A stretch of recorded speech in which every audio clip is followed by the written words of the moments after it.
और मेरे वंदरगाओ, क्या हो रहे हैं तुम लोग के हालचाल। मुझको एक बात बताना कि किसी भी वस्तु का द्रव्यमान, ठीक है, द्रव्यमान यानी कि मास, और भार, भार यानी कि वेट, इन दोनों में क्या अंतर है। ठीक, आखिर किसी वस्तु का द्रव्यमान यानी कि भार क्या, मास क्या होता है, और भार यानी कि वेट क्या होता है। जब कभी भी आप अपना वजन तुलवाते हो, ठीक है, तो आप क्या चीज़ तुलवाते हो? आप अपना द्रव्यमान तुलवाते हो या फिर आप अपना भार तुलवाते हो। तो अगर ग्रेविटी को समझना है, गुरुत्व को समझना है, तो सबसे पहले इन दो बातों में अंतर स्पष्ट होना चाहिए कि द्रव्यमान क्या होता है और वेट क्या होता है। देखो, सबसे पहले बात करता हूँ द्रव्यमान की। तो द्रव्यमान का मतलब क्या होता है? जिस चीज़ से मिलके कोई बॉडी बनी होती है, मान लो ये मार्कर है तो ये किसी ना किसी चीज़ से मिलके बना है, ठीक है। तो जिन भी चीज़ों से मिलके ये बना है, उन चीज़ों की जो मात्रा है यानी कि क्वांटिटी है, उसको बोला जाता है द्रव्यमान, ठीक है। तो ये क्या होता है? द्रव्यमान क्या होता है? क्वांटिटी ऑफ, ठीक है, क्वांटिटी ऑफ मैटर प्रेजेंट। ये क्या होता है? Quantity of matter present. और भार क्या होता है? देखो, भार को समझने से पहले कल मैंने आपको बताया था कि दो ऑब्जेक्ट जो हैं वो एक दूसरे को हमेशा अपनी तरफ खींचते हैं, ठीक है, उनके बीच में गुरुत्वाकर्षण बल लगता है। तो देखो, ठीक उसी तरीके से पृथ्वी भी हमको अपनी तरफ खींचेगी। अगर पृथ्वी हमको अपनी तरफ खींच रही है तो कुछ ना कुछ बल वो हम पे लगा रही होगी। नहीं तो क्या होता, अगर पृथ्वी हमको अपनी तरफ नहीं खींच रही होती तो हम हवा में उड़ जाते, ठीक है। एक बार ऐसे जंप मारता और सीधे मैं कहाँ पहुँच जाता? चाँद पे पहुँच जाता। तो होता क्या है, पृथ्वी हमको अपनी तरफ खींचती है। तो है क्या, जिस बल से, ठीक है, जिस बल से पृथ्वी हमको अपनी तरफ खींचेगी उसको क्या बोला जाता है? वेट बोला जाता है। अब आप मुझको कमेंट बॉक्स में, ठीक है, ये बताना कि जब आप अपना वजन तुलवाते हो तो आप क्या तुलवाते हो? आप अपना वेट तुलवाते हो या फिर अपना, ठीक है, मास तुलवाते हो। तो चलो इसमें आगे बढ़ते हैं। अब यहाँ पे को मैं बात करूँगा ग्रेविटी की, ठीक है, ग्रेविटी। अब देखो, ग्रेविटी की अगर मैं बात करूँगा तो ग्रेविटी होती क्या चीज़ है, सबसे पहले इसको समझना है। तो मैंने आप लोगों को बता दिया कि पृथ्वी, ठीक है, एक बल लगाती है हर चीज़ में अपनी तरफ को खींचने के लिए, उसी को क्या बोला जाता है? ग्रेविटी बोला जाता है। अब इसको मैं पूरा अगर बोलूँगा तो एक्सेलरेशन ड्यू टू ग्रेविटी इसको बोला जाएगा, ठीक। जैसे एक्सेलरेशन पढ़ा था हम लोगों ने, फोर्स इक्वल्स टू क्या होता है? मास इंटू एक्सेलरेशन होता है, ठीक है। तो वैसे ही ग्रेविटी क्या हो गई, ये ए के बदले अगर मैं जी रख दूंगा तो एफ इजिक्वल टू क्या हो जाएगा? एम इंटू जी हो जाएगा। तो जी क्या होगा यहाँ पे? वो जी होगा एक्सेलरेशन ड्यू टू ग्रेविटी, ठीक है।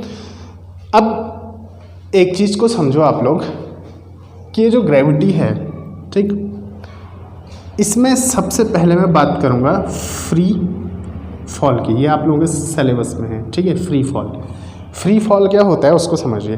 फ्री फॉल का मतलब होता है जब बिना कोई बाहरी बल लगाए कोई वस्तु, ठीक है, पृथ्वी की तरफ खींची चली आएगी, तो उसको क्या बोला जाएगा? Free fall. ये देखो, मैंने इसको यहाँ से छोड़ दिया तो ये क्या हुआ? Free fall. अगर मैं इसको ज़मीन पे पटक दूँ इस तरीके से, ठीक है, तो यानी कि मैंने बल लगा के उसको ज़मीन पे पटका ना, तो उसको फ्री फॉल नहीं बोला जाएगा। फ्री फॉल क्या हुआ? ये खाली छोड़ दूंगा तो ये जब ज़मीन की तरफ गिरेगा तो इसको क्या बोलेंगे? फ्री फॉल बोलेंगे, ठीक है। तो अब देखो इसमें होता क्या है, तो फ्री फॉल के केस में अगर मैं बात करूं तो ये जो फ्री फॉल होता है,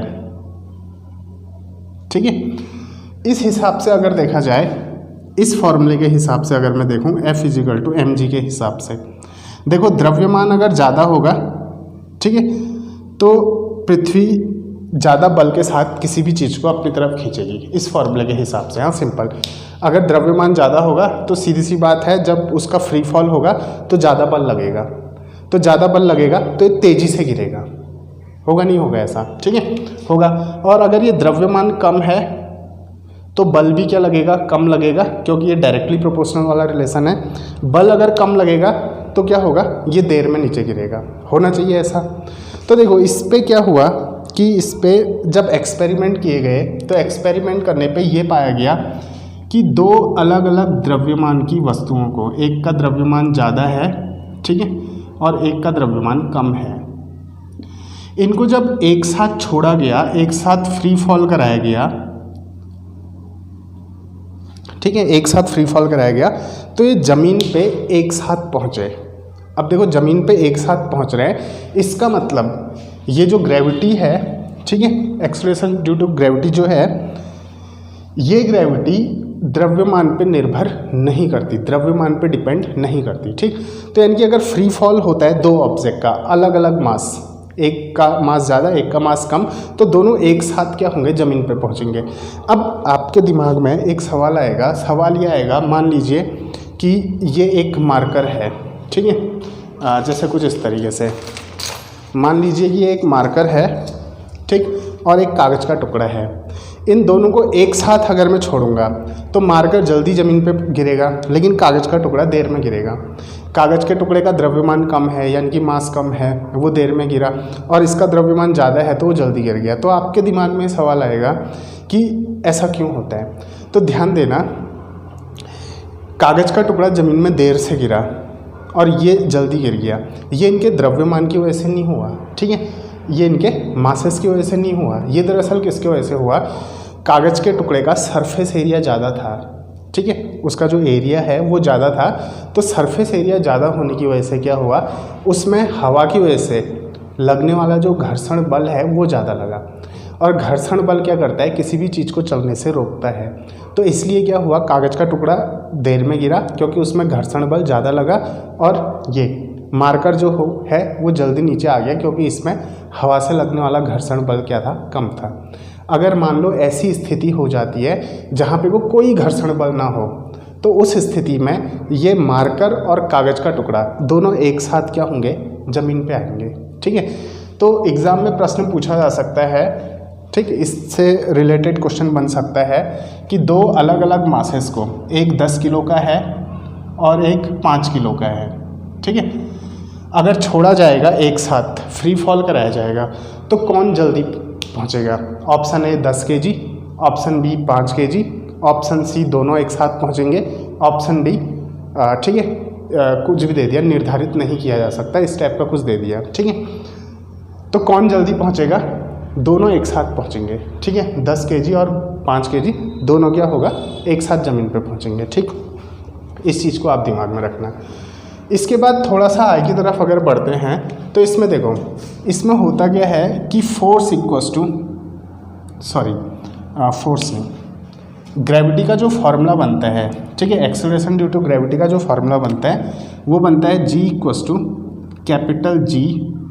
m/r², ठीक है, ये फार्मूला बनता है। अब इसमें मैंने आप लोगों को बताया था कि G क्या होता है, कैपिटल G क्या होता है, ये होता है ग्रेविटेशनल कांस्टेंट, और ग्रेविटेशनल कांस्टेंट इससे पहले की वीडियो में मैंने बताया, अगर आपने नहीं देखा है तो उसको देख लेना। m क्या होता है, ये होगा पृथ्वी का द्रव्यमान, यानी कि पृथ्वी का मास, और r क्या होगा, पृथ्वी की त्रिज्या, ठीक है। तो अब यहाँ से कुछ निष्कर्ष निकल के सामने आते हैं। अब ये फॉर्मूला कैसे आया उस पर ध्यान देने की ज़रूरत नहीं है, ठीक है। एग्ज़ाम में अगर आप इतना पढ़ोगे तो फिर आपका एग्ज़ाम में क्वेश्चन वगैरह सॉल्व करने के लिए टाइम नहीं बचेगा। आप लोगों ने सिर्फ क्या करना है, आप लोगों ने सिर्फ ये फार्मूला याद रखना है, और इससे रिलेटेड जो एप्लीकेशन है उसको दिमाग में रखना है, और इससे रिलेटेड जो कॉन्सेप्ट है उसको दिमाग में रखना है, ठीक है। अब देखो, ये जो चीज़ है इस फॉर्मूले के हिसाब से देखो, जो हमारी पृथ्वी है, पृथ्वी पूरी तरीके से गोल नहीं है, ठीक है, पृथ्वी कुछ अंडाकार शेप में है, कुछ इस तरीके से।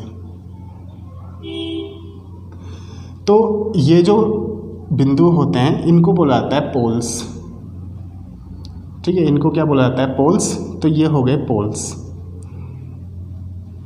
दोनों पोल्स हैं, ठीक है, ये उत्तरी ध्रुव और ये दक्षिणी ध्रुव, और इनको क्या बोला जाता है, इनको बोला जाता है इक्वेटर,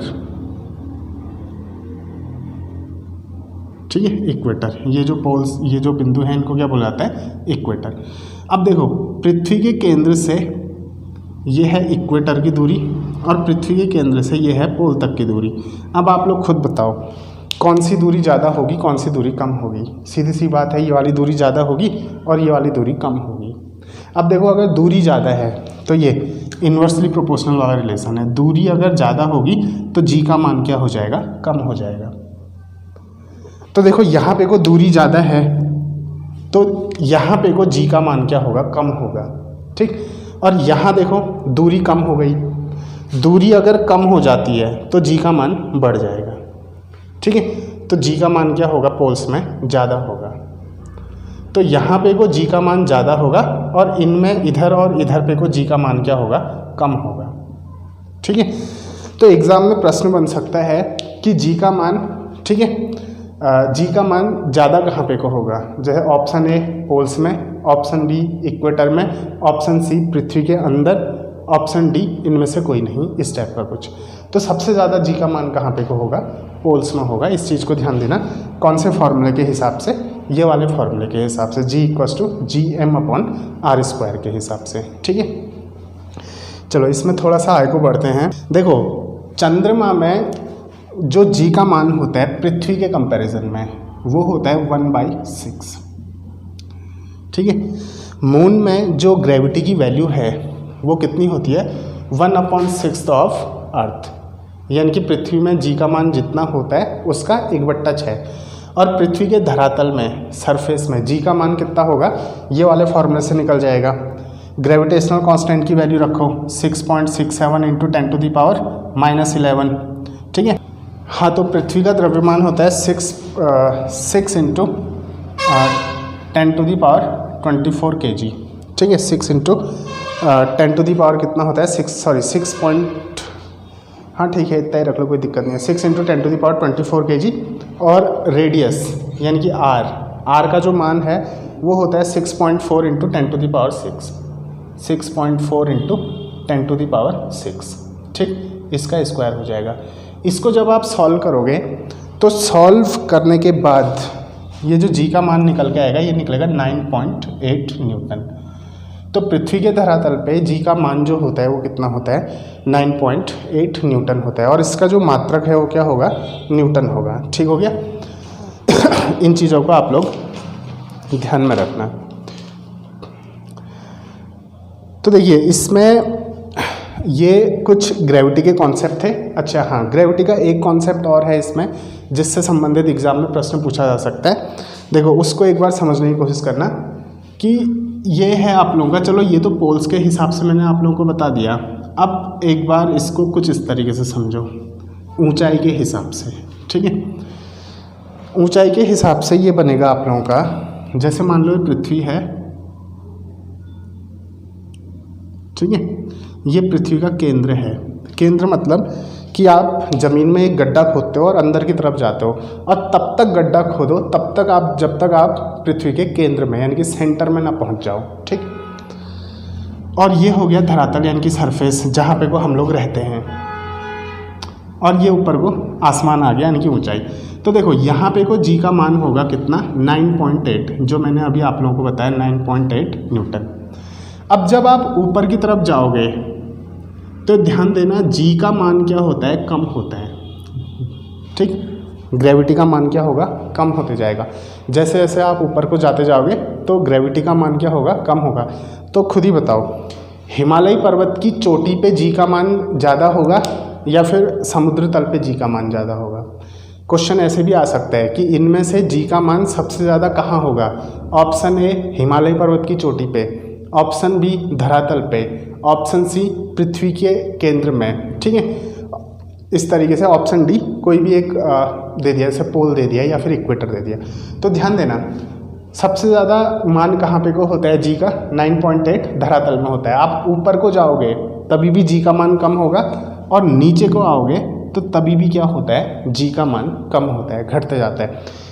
बहरहाल इसको इस फॉर्मूले के हिसाब से नहीं देखेंगे, इसके लिए दूसरा फार्मूला यूज़ होता है। खैर उतना हमको देखने की ज़रूरत नहीं है, क्योंकि जो आपके सिलेबस में है वो 9th, ठीक है, 9th की फिजिक्स है, वो आपको 11 तक की फिजिक्स में जाने की ज़रूरत नहीं है। बस कॉन्सेप्ट दिमाग में होना चाहिए कि ऊपर को जाओगे तभी भी जी का मान कम होगा, नीचे के आओगे तभी भी जी का मान कम होगा। सबसे ज़्यादा जी का मान कहाँ पे को होगा, धरातल में होगा, सरफेस में होगा।